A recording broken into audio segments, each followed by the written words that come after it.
panthéonisation de Manouchian et de son épouse fait polémique. Systématiquement, le président de la République, Emmanuel Macron, a demandé à Marine Le Pen de ne pas être présente à cette cérémonie. La question qui se pose dès lors est: est-ce que Marine Le Pen, est-ce que les représentants du Rassemblement national, l'extrême droite, seront présents à cette cérémonie? Est-ce que les descendants de ces héros de guerre seront contents de voir les représentants du Rassemblement national qui ont contribué à la mort de leurs ancêtres à cette cérémonie seront contents ou seront mécontents?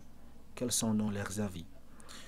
Et nous allons voir également qui était Manouchian et quelle a été donc sa dernière lettre qu'il a écrite avant de mourir. Oui, le front descendant donc de Manouchian et des personnes qui ont lutté contre le fascisme et l'antisémitisme et le racisme, que pense-t-il de la venue de Marine Le Pen à cette cérémonie, puisque Marine Le Pen a confirmé sa présence? Écoutez, c'est très simple. Pour moi, Emmanuel Macron, en tant que président de la République, a eu raison d'inviter Marine Le Pen.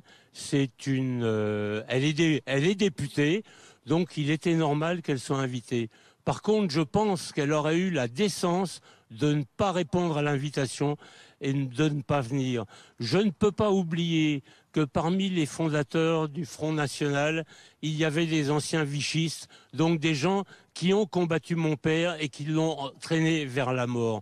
Je ne peux pas oublier non plus que mes parents étaient polonais, tous les deux, qu'ils ont été accueillis par la France, pays de la liberté, et qu'avec les théories que défend Marine Le Pen actuellement concernant la préférence nationale, je ne sais pas si aujourd'hui je pourrais vous parler, parce que je ne sais pas si avec ces théories ils auraient été accueillis en France. Donc je crois qu'elle devrait avoir la décence, de même qu'elle ne s'est pas rendue à l'hommage rendu à Robert Badinter, je crois qu'elle aurait dû avoir la décence de ne pas se rendre à l'hommage qui va être rendu à Manouchian et à tous les gens qui ont été fusillés avec lui. C'est à elle que je m'adresse, c'est pas au président de la République, c'est elle qui a pris sa décision. Voilà pourquoi je m'élève contre sa présence. Et je peux vous dire que moi je serai présent au Panthéon et je vais tout faire pour être loin d'elle et ne pas avoir à l'approcher et ne pas avoir à lui parler. Et si vous la croisez, si vous lui parlez, vous lui direz quoi? Non, je ne lui parlerai pas. Je ne lui parlerai pas. J'ai pas envie de parler à des gens qui défendent des opinions qui sont proches du racisme. Non, mon père est mort parce qu'il se battait pour les valeurs de la résistance. Il se battait pour la liberté, la démocratie, le progrès social et surtout la lutte contre tous les racismes. J'insiste, tous les racismes. L'antisémitisme, le racisme contre les Noirs, le racisme contre les Roms, le racisme contre les gens d'origine asiatique, le racisme, l'antisémitisme, etc. Il se battait contre tous les racismes. Et quand on défend la préférence nationale, eh bien, on est en quelque sorte raciste. Donc ça, je ne peux pas l'accepter et je ne veux pas lui parler. Si Manouchian était vivant de nos jours, en 2024, serait-il d'accord avec la politique que mène Emmanuel Macron, président de la République?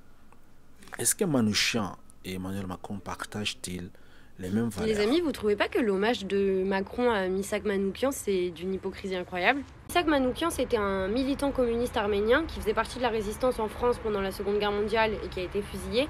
Et mercredi, il rentre au Panthéon. Et Macron, il est en train de lui faire tout un hommage sur le fait qu'il aurait défendu les valeurs de la République jusqu'au bout, machin, je sais pas quoi. Donc je voulais rappeler à Macron qui était vraiment Missak Manouchian parce que visiblement, il a pas trop l'air de capter. Déjà, Missak Manouchian, il était réfugié. Il venait d'Arménie, il a fui le génocide en Arménie, il est arrivé par la voie illégale en France. Donc, si ça avait été en 2024, Macron, il n'aurait pas rendu un hommage, il lui aurait distribué une OQTF. Et ensuite, les valeurs que défendait Missak Manouchian, c'était pas celles que Macron il est en train de défendre aujourd'hui. Manouchian, c'était un militant communiste qui défendait des valeurs d'émancipation, de liberté à l'opposé de ce que défend Macron.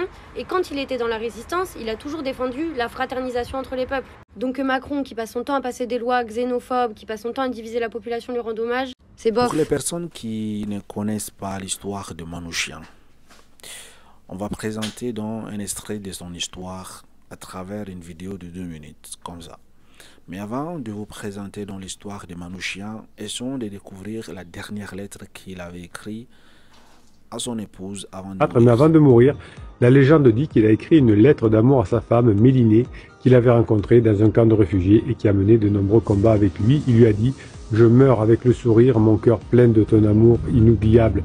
Cette histoire nous montre que l'amour est plus fort que la haine et l'amour est capable de nous donner du courage, de nous réconforter, de nous soutenir, de nous inspirer. L'amour, c'est une force qui nous rend meilleurs, qui nous élève et qui nous unit. Si vous êtes en crise de couple, en pensant au meilleur moment de votre conjoint, et c'est ce que vous allez faire plus tard dans la phase 4. Pour finir, je vous laisse découvrir un extrait du personnage captivant qui est Manouchian. Ils étaient 23 quand les fusils fleurirent, 23 qui donnaient leur cœur avant le temps, 23 étrangers et nos frères pourtant, 23 amoureux de vivre, à en mourir, 23 qui criaient la France en s'abattant. C'est les vers du poème L'Affiche rouge de Louis Aragon qui rend hommage à Missak Manouchian et à ses compagnons, membres des FTP Moi qui furent arrêtés pendant la guerre et fusillés au Mont Valérien pour 22 d'entre eux, et pour Olga Bancic, membre aussi du groupe des FTP Moi, tuée elle en Allemagne. Cette semaine, Missak Manouchian rentre au Panthéon et il faut se le dire, c'est une bonne chose et une bonne nouvelle. Toutefois, on ne doit pas oublier les conditions dans lesquelles ils ont vécu, notamment en tant qu'étrangers stigmatisés. Missak Manouchian a fait 2 demandes de naturalisation refusées en France, une fois en 1933 et une fois en 1940. Et il y a une contradiction entre honorer un héros à juste titre étranger qui a tant fait pour la France et avoir des lois aujourd'hui xénophobes qui prennent leurs racines notamment dans le parti fondé par les collaborationnistes qui ont fait fusiller les 23 du clan Manouchian. Alors on va se réjouir de ce moment au Panthéon pour Missak Manouchian et tous les siens. On espère que les pas de Manouchian dans le Panthéon ouvrent la voie à d'autres qui ont résisté, je pense particulièrement à Toulouse, à 2 personnes, Marcel Langer qui était lui aussi chef des FTP Moi, mais aussi à Edith Eitin, plus connue sous le nom de Catherine Varlin, qui a été une résistante importante dans le secteur de Toulouse. Tout ça pour dire qu'il faut rendre hommage à celles et ceux qui se sont battus contre le fascisme, puisque aujourd'hui, plus que jamais, ces idées reviennent et prennent le pas dans l'espace public. Et donc ce combat-là, on le doit bien sûr pour les générations futures, mais aussi pour nos anciennes et nos anciens. Personnellement, je me sentirais mal à l'aise si je vois une personne qui a participé à la disparition de mes parents ou bien à l'assassinat de mes parents en fait. Donc je comprends parfaitement le sentiment des petits-fils de ces personnages-là. Ils ont quand même le droit d'accepter qui va participer à la cérémonie ou bien non. Si la présence du Rassemblement national les met mal à l'aise, je ne vois pas pourquoi le Rassemblement national insistera à assister à cette cérémonie en fait. C'est quand même bizarre qu'un bourreau qui a participé à assassiner votre grand-père, votre grand-père, participe donc à des cérémonies organisées en son honneur. C'est quand même quelque chose de bizarre, selon moi en fait.